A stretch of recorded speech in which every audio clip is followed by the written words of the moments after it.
പ്രസവശേഷമുണ്ടായ അണുബാധയെ തുടർന്ന് SIT ആശുപത്രിയിൽ മരിച്ച ശിവപ്രിയയുടെ പോസ്റ്റ്മോർട്ടം ഇന്ന് നടക്കും. ക്രിട്ടിക്കൽ കെയർ ഇൻഫെക്ഷൻ ഡിസീസ് ഗൈനോളജി വിഭാഗം മേധാവിമാരെ അന്വേഷണത്തിന് ചുമതലപ്പെടുത്തുകയും ചെയ്തു.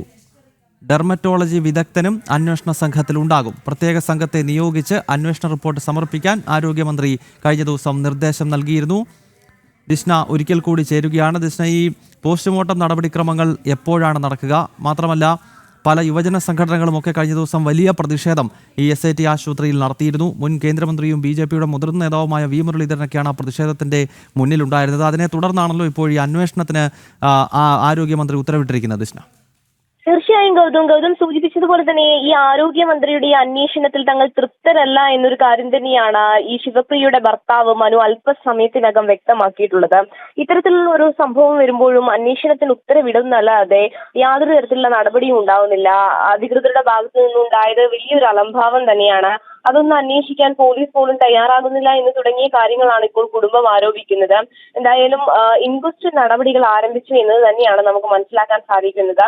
അന്വേഷണത്തിന് തിരുവനന്തപുരത്തിന് പുറത്തുള്ള ഡോക്ടർമാരുടെ സംഘത്തെ നിയോഗിച്ചിട്ടുണ്ട് എന്നതുൾപ്പെടെയുള്ള വിവിധ വിഭാഗങ്ങളിൽ പ്രവർത്തിക്കുന്ന ആളുകളെ അണിനിരത്തിക്കൊണ്ടുള്ള ഒരു അന്വേഷണമായിരിക്കും നടക്കുക എന്ന് തന്നെയാണ് ആരോഗ്യമന്ത്രി വ്യക്തമാക്കിയിട്ടുള്ളത്. പക്ഷേ ആ അന്വേഷണത്തിൽ ഒന്നും തന്നെ തങ്ങൾ തൃപ്തരല്ല എന്നൊരു കാര്യം തന്നെയാണ് പ്രധാനമായും ഈ കുടുംബം ആരോപിക്കുന്നത്. ഇൻക്വസ്റ്റ് നടപടികൾ നടക്കുകയാണ്. അതിനുശേഷം പോസ്റ്റ്മോർട്ടത്തിന് ശേഷം മൃതദേഹം വിട്ടു നൽകും. എന്തായാലും 5 മണിയോടുകൂടി സംസ്കാര ചടങ്ങുകൾ ആരംഭിക്കുക എന്നുള്ള ഒരു തീരുമാനത്തിലേക്കാണ് കുടുംബം എത്തിയിട്ടുള്ളത്. നമുക്കറിയാം, കുഞ്ഞ് കുട്ടിയെയും കൊണ്ട്, ആ നവജാത ശിശുവിനെയും കൊണ്ടാണ് ഇന്നലെ SIT ആശുപത്രിയുടെ മുന്നിൽ കുടുംബം പ്രതിഷേധിച്ചത്. അതിന് പിന്തുണയുമായി മുൻ കേന്ദ്രമന്ത്രി V. മുരളീധരനും ഒപ്പം യുവജന സംഘടനകളും ഒക്കെ തന്നെയും രംഗത്ത് വന്നിരുന്നു. പ്രധാനമായും ഈ ഹൈക്കോടതി നിർദ്ദേശിച്ച ഗൈഡ് ലൈൻ അനുസരിച്ചുള്ള ഒരു അന്വേഷണ സംഘമോ അല്ലെങ്കിൽ അന്വേഷണമോ നടക്കുന്നില്ല എന്നത് തന്നെയാണ് V. മുരളീധരൻ ഉൾപ്പെടെയുള്ള നേതാക്കന്മാർ ചൂണ്ടിക്കാട്ടിയ ഒരു പ്രധാനപ്പെട്ട കാരണം. അത്തരത്തിൽ ഹൈക്കോടതിയുടെ ഉത്തരവനുസരിച്ചുള്ള ഒരു അന്വേഷണ നടപടിയിലേക്ക് കടക്കുക എന്ന് തന്നെയാണ് മുന്നോട്ട് വെച്ചത്.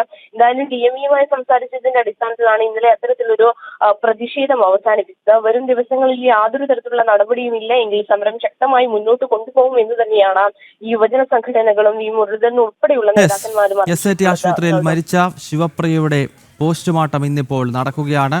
ഒരു ഭാഗത്ത് അന്വേഷണത്തിനും ആരോഗ്യമന്ത്രി ഉത്തരവിട്ടിരുന്നു. കഴിഞ്ഞ ദിവസം ഉണ്ടായ വലിയ പ്രതിഷേധത്തെ തുടർന്നാണ് ഇതുമായി ബന്ധപ്പെട്ടൊരു അന്വേഷണത്തിന് ആരോഗ്യമന്ത്രി ഉത്തരവിട്ടത്. ദിസ്നയാണ് ഈ വാർത്തയുടെ വിശദാംശങ്ങൾ നൽകിയത്.